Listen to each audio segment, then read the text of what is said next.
everybody, and welcome to the channel. Today I'm going to kind of go into an overview of some of the upcoming projects that we're going to be working on that I'm going to be videoing to kind of show you how to do some different things. I've got two that are coming up. One of them is going to be a complete overhaul, which will be this 1300 Ford here. It's going to be a complete tear down. We're going to separate the engine, completely take it down, put a new clutch, and completely go through the engine. Then I also have a 7610 Ford that has had a turbo failure, but it's caused some other issues in the engine, so we're going to be tearing it down and doing an end frame. So we'll be able to kind of show you the difference between doing an end frame versus doing a complete tear down.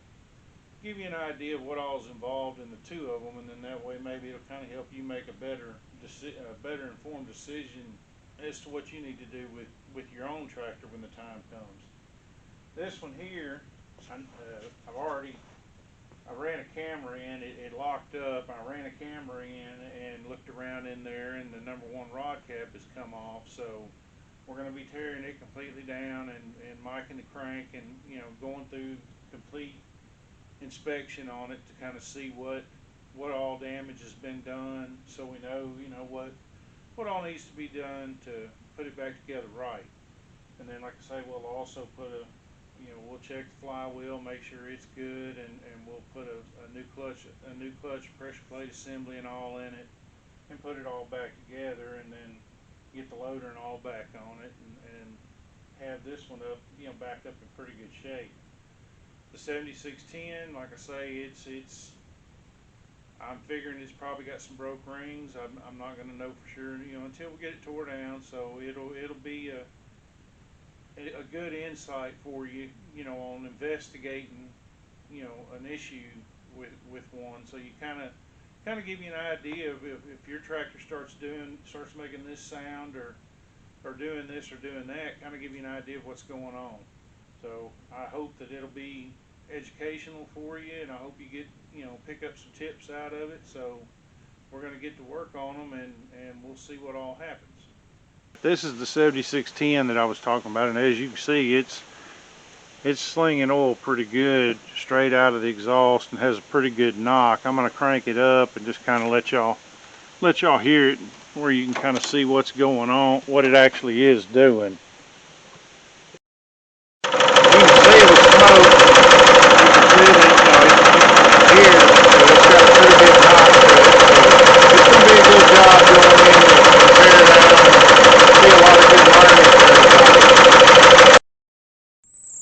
Everybody, and welcome to my channel. Today we're kind of going to go into some of the projects that are upcoming, so that y'all kind of have an idea of the videos to look for and get prepared for.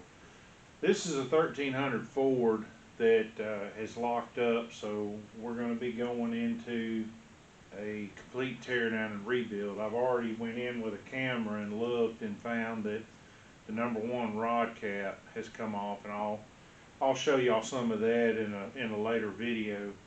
But like I say, we're going to do a complete tear down, separate the engine from the tractor, from the transmission and all, so that we can do a complete end frame on it, and mic the rods or replace the rods in this case, and mic the crank and all, to make sure that we're still within specs on everything. I have another one that we're also going to do, that's a 7610 Ford that the seals blew in the turbo, and of course that went to dumping oil straight into the intake, causing some further damage in the engine. So I've replaced the turbo, but we still had the same issue of it just slobbering oil. So we're going to have to go ahead and tear into it further and kind of see what's going on. But like I say, those are some upcoming videos that we're going to do, and also I've got a little 3-cylinder Cub Cadet engine that we're going to do. We're going to pull the head and put a new head on, new valves, and put it all back together. It blew a head gasket, and it also cracked the head. So that'll be one that's coming up. So I hope y'all all enjoy, and we'll go through them step by step. Okay, guys. All right, this video or this section here, what we're going to do, you always having starter problems of some kind. Tractor won't start, whether it be batteries, boost connections, bad grounds, bad safety switches. There's several different scenarios, but in this particular case, this one had a bad solenoid. I've already removed the old solenoid so that I could make sure on the new part, but I'm going to show you putting it back together. It's pretty much the same scenario, just in a reverse order. But this is your new solenoid. You can get these, at any of your local part stores. The main thing you have to look at is your diameter of your coil itself, because there are different sizes. So that's the main reason I pulled this one off. But you'll take your spring, put your spring in, and then just get it all lined up. Turn your solenoid to the side, because you can see it's got a tab here that locks into a groove on your starter. So when you get it all lined up, you'll just take and twist it like that until your bolt holes line back up. When you get to that point, then just put your bushings in. And in this case, I'm going to have to get another.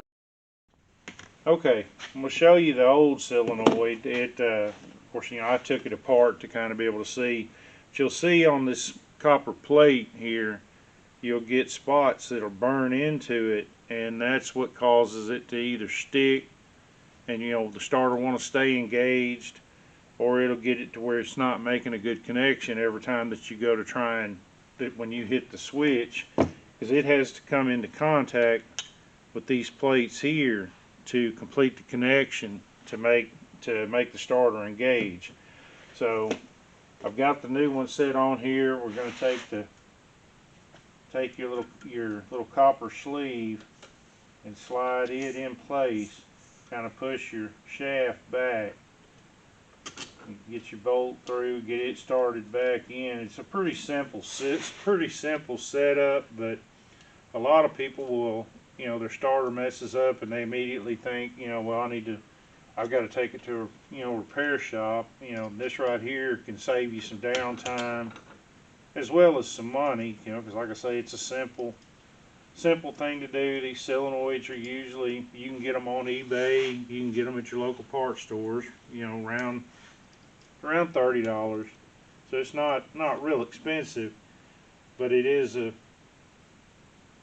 you do have failures with them, and it's a pretty common thing.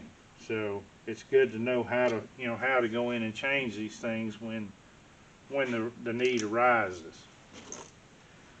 You get all your bolts lined back up and just tighten everything back up, and then you're ready to put it back on. It's a pretty simple procedure, but like I say, it will save you some money in the long run, being able to do it yourself. Okay, parts is also a big issue that I kind of want to go into with everybody, because with all of the COVID things that have happened and went on, it's created a pretty good issue trying to get parts from different suppliers. So I'm going to show, we're going to kind of talk about the multiple different suppliers and different options that you have out there for when you're looking for parts for, for your particular tractor, whether it's a Ford or John Deere or Massey or Yanmar or whatever. There's a lot of options out there besides just going to the dealer. You'll find that eBay and YouTube, or eBay and Amazon are real good friends when you're looking. But I'm also going to introduce you to a couple suppliers that I've used over the years, and also places to go if you're looking for salvage parts that are no longer available. There's several big tractor salvage yards out there that can just about find anything you're looking for. There's some stuff that's getting harder to find, but if you hunt long enough, you can pretty much find about anything you're looking for. So, you know, we'll kind of devil into the parts end a little bit and see if I can't, you know, give you some pointers and help you out on trying on that aspect of things as well.